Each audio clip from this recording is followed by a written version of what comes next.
कराची में बिजली का बहरान, शहरी हुए परेशान। शदीद गर्मी में तवील और गैर एलानिया बिजली की बंदिश ने शहरियों को दोहरी अजियत में डाल रखा है। Federal area, Gulshan Iqbal, Gulistan Johar, north Karachi, old city area, Surjani town समेत मुतादिद इलाकों में 12 से 14 घंटे की लोड शेडिंग जारी है। रात में 1 घंटा सो नहीं फिर चली जाती है, 1 घंटा सो नहीं फिर चली जाती है। और बिल देखो तो 8,000, 9,000, 2 कमरे का घर है, 8,000 बिल। बहुत परेशानी है लाइट की वजह से, हम बहुत परेशान हैं।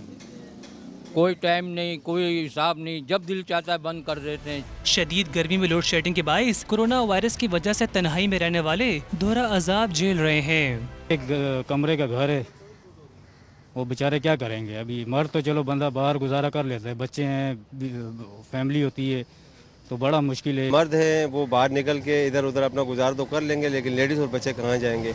अवाम ने आला हुकाम से संगीन सूरत हाल का फिलफौर नोटिस लेने का मुतालबा किया है।